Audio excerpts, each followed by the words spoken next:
बिस्मिल्लाहिर्रहमानिर्रहीम। अस्सलाम वालेकुम। रोही व्लॉग से हमारा आसिफ जावेद। सुप्रीम कोर्ट का फ़ैसला आ गया जी। आ क्या गया, वही आ गया जो सबको पता था क्या आना है। उसमें कल ही मैंने बताया था कि उसमें काफ़ी चीज़ों से थे यही कि यही फ़ैसला आएगा कि इलेक्शन 90 दिन में ही करवाएं। लेकिन उसमें यह था कि अगर ये फुल बेंच जो 9 जजों का था वो रहता तो फिर शायद फ़ैसला जो सा है कुछ उसमें रद्द-बदल हो जाता। और जो आज फ़ैसला 2-3 की अक्सरियत से 90 दिन इलेक्शन करवाने का आया तो वही फ़ैसला 5-4 से ये हो जाता कि ये सो मोटो इलेक्शन ही नहीं बनता था या इलेक्शन की डेट को बढ़ाया जा सकता है। शायद कुछ फ़ैसला मुख्तलिफ हो जाता, लेकिन वो बेंच टूट गया।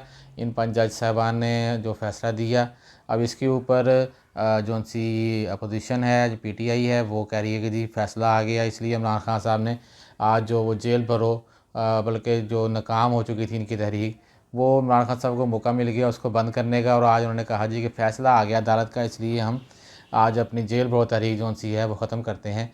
तो वो इस बात पे खुश हैं जी कि फ़ैसला हमारे हक़ में आ गया। अब जो हुकूमत है उनका मौक़िफ़ ये आया, वज़ीर क़ानून साहब ने जो प्रेस कॉन्फ्रेंस की उसमें उन्होंने कहा कि 2 जज साहिबान जिन्होंने इख्तिलाफ़ी नोट लिखा था और वो इस बेंच में उनको कल जौन सा है वो उनको परसों से वो इस बेंच का हिस्सा नहीं रहे थे, अलहदा हो गए थे। तो वो मिला के अगर फ़ैसला देखा जाए तो फिर तो 4-3 से फ़ैसला जौन सा है वो इस हक़ में आया है कि इलेक्शन अभी नहीं होने चाहिए, या इसका उल्ट है इसका फ़ैसला जौन सा है। लेकिन जज साहब का फ़ैसला तो आ गया, उसको तो अब नहीं रद्द-बदल हो सकती। और जो नज़रसानी की दरख्वास्त है वो भी अपना गवर्नमेंट ने कह दिया कि हम नज़रसानी की दरख्वास्त जौन सी है वो भी नहीं देंगे। अब उसके बाद देखें, लेकिन फिर भी इलेक्शन होते हुए नज़र नहीं आ रहे।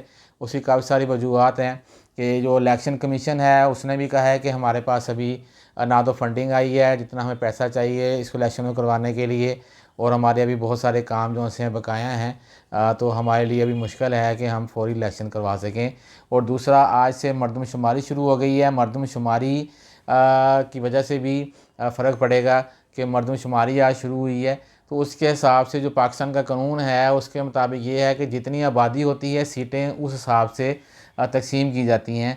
मिसाल के तौर पर अगर मरदमशुमारी में आबादी जौन सी है वही अब 25 करोड़ या 27 करोड़ आ जाती है, तो उस हिसाब से कौमी असम्बली की और सूबों की जो नशिस्तें हैं वो बढ़ाई जाएंगी।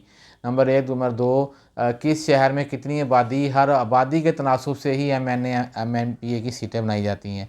तो अभी ये काम भी बहुत ज़रूरी है।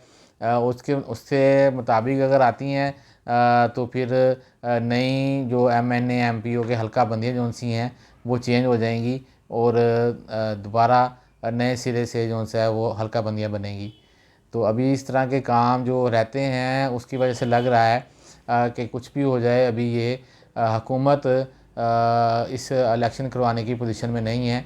और दूसरी जो माशी सूरत हाल है वो सबके सामने है कि इसमें अभी इलेक्शन होने भी नहीं चाहिए। मैं तो काफ़ी दिन से यही कह रहा हूँ कि अभी तो इलेक्शन इस माशी हालात में बनते ही नहीं हैं कि जो हालात हैं। IMF अभी तक कर्ज़ा देने के मूड में नहीं है, वो रोज़ नई शर्तें लगाना है, रोज़ नई। रात उसने 3 शर्तों की और दोबारा उसने कह दिया कि एक तो जो शरह सूद है उसको बढ़ाया जाए, और दूसरा बिजली और गैस जौन सी है उसको और महंगा किया जाए। जो इन्होंने कहा था कि 3.5 रुपये बिजली के यूनिट बढ़ाने हैं, वो हम 3-4 माह में उसको ऐसा ऐसा बढ़ाएंगे। उन्होंने कहा कि नहीं, इसको फौरी तौर पर लागू किया जाए और अभी से लागू किया जाए। तो अभी तो माशी हालात ही किसी तरफ नज़र नहीं आ रहे। और तीसरी जो सबसे अहम बात है कि जब 2 सूबों के इलेक्शन हो जाएंगे और वहाँ हुकूमतें बन जाएंगी, चाहे PTI की या नून लीग की, किसी की हुकूमत भी बन जाएगी, तो उसके बाद फिर जो कौमी असम्बली के और दूसरे सूबों के इलेक्शन होंगे, तो जो कौमी असम्बली के इलेक्शन हैं वहाँ पर इलेक्शन हो रहे होंगे और सूबाई हुकूमत, किसी में PTI या नून लीग की हुकूमत होगी, तो वो कैसे उस इलेक्शन को मुनसफाना बनाया जाएगा कि वो तो एक साफ ऐलान हो जाएगा कि जी इसकी इसकी हुकूमत है पंजाब में, इस PTI की या नून लीग की हुकूमत है, या वो इसलिए अपना धांधली करवा रहे हैं कौमी असम्बली के इलेक्शन में। तो जो आने वाला कौमी असम्बली का इलेक्शन है वो भी मुतनाज़ा हो जाएगा। तो फ़िलहाल तो बिल्कुल जो अदालत का फ़ैसला आया है उससे तो और भी ज़्यादा ये मुश्किल बढ़ गई है, मुश्किलात में इजाफ़ा हो गया है कि इलेक्शन किस तरह करवाए जाएँ इन डेटों के अंदर। अदालत ने मेरे देखने में तो कोई भी एक अच्छा फ़ैसला नहीं दिया।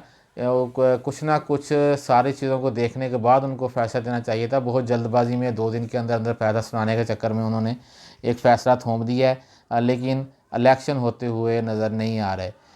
देखें अब आगे इसके ऊपर क्या क्या मौक़िफ़ आते हैं। अगले कुछ चंद दिनों में सब वाज़ेह हो जाएगा कि इलेक्शन हो रहे हैं या नहीं हो रहे। इंशाल्लाह कल के व्लॉग में फिर हाज़िर होंगे। आज की ये बहुत अहम ख़बरें थी जो आपके साथ शेयर की हैं। चैनल को सब्सक्राइब किया करें। शुक्रिया। वस्सलाम।